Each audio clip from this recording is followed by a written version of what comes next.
This is the system I built for the Barnacle Buster to flush my system. I was about 15 degrees hotter than I like to run last season. Still not breaking 200, but just much higher than I'd like. So I said, let me give Barnacle Buster a shot.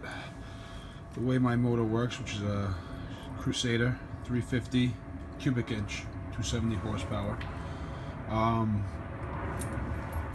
You transfer heat through salt water that gets exchanged through tubes that run through this cylindrical water hole, and the antifreeze gets cooled off by the fresh water coming in from the sea. Problem is, everybody knows salt water is a silent killer.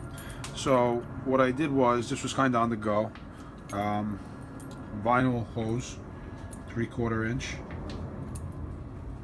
to 1 inch with the plug on one side. Then the second side, I simply took off the hose from the back of the exhaust riser, transferred over for length, and dropped into here.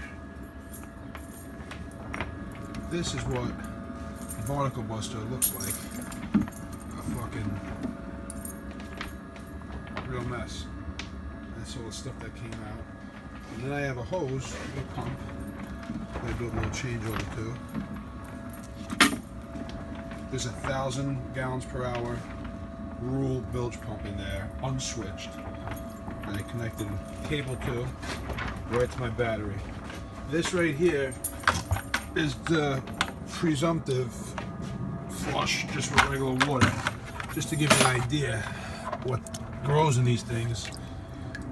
This was before I even did anything. Just regular water through it. This was a blue color, and now, as you can see, that's some muck. What I did was I came down with the feed from the bilge pump right up to my oil cooler, and I took off my water pump, moved it out of the way, took off my belt, and attached the feed. So basically, the last thing that you have to make sure that you do is have the level of your bucket higher than the level of the top of your exchanger.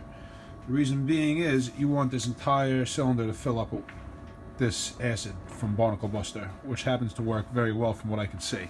I'm excited to see what it does in the actual water. But yeah, if you're below this, you're never going to get it all the way filled to the top.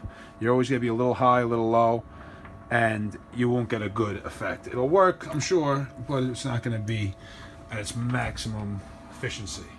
So, lucky for me, I have a little step up for the walk around. It's a 30-foot Lewis Express style boat. Little step up, kept it nice and high. Finished this motor earlier, came out great. Once I run this for 2 hours, you know, the directions say at least an hour. I've heard of people running them for 4 hours, which I think is a little long. But yeah, after observation, once this was a little cleaner, this is my second motor doing this, by the way. They say you're good for about 3-4 times. I'll use it on once on each motor. This motor ran a little hotter, so I gave it the fresh batch. And I'm going to be honest with you, it was transparent with a blue tint, the water initially, with the Barnacle Buster. As soon as I ran it through, I'd say within 5-10 seconds, I started seeing change in coloration and a bunch of stuff leafing off. And it was black in no time. Not like this. This is like an oil, but it was definitely dark. I was gonna only do it for an hour originally. You know, it's a little old. I was a little worried about the acid chewing through things, but at that hour point, from 50 minutes to an hour, I noticed a big change in color.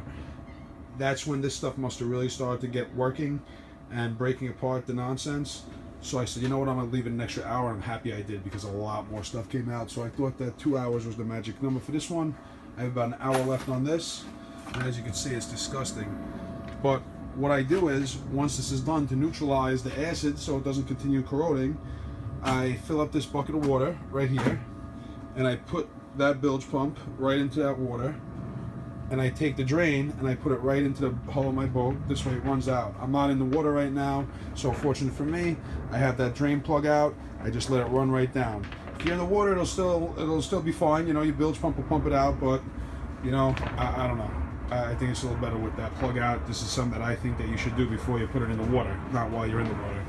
But emergency situations call for emergency actions, and I understand that sometimes an overheating problem you can't predict. But either way, just a couple tricks that I learned upon building this little system that I have.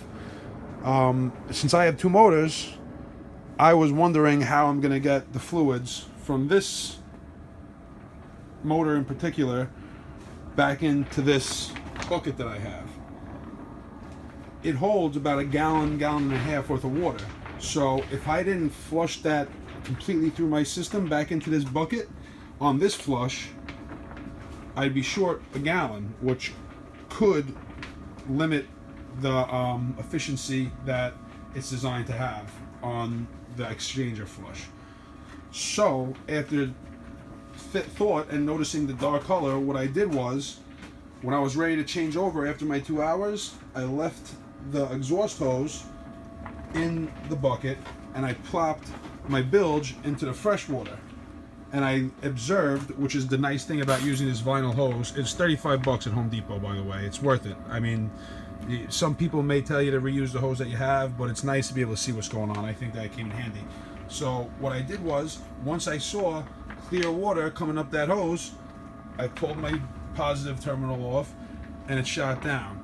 So basically the fresh water pushed all the acid Barnacle Buster through the lines, and as soon as I saw the clear, boom, I turned it off. And you know what, maybe I lost a couple ounces, but nowhere close to what the exchangers held. That worked very well. So for you people out there that have two motors or even want to do an AC and one motor, good little trick that I learned.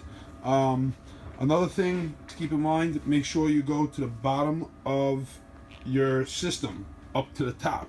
You could switch it, but just make sure you get both ends. I chose to bypass my water pump just because it's simpler to plug my hose than remove the impeller. It's easier for me. In some situations, people may call for a different setup and it's not so easy to do, and if you have to go through your water pump, just make sure you take out your impeller because you're not going to get a good flow. So keep that in mind as well. And if you have two exhausts, V8s, and one goes to each riser, make sure you plug that one off or else you're going to have a problem.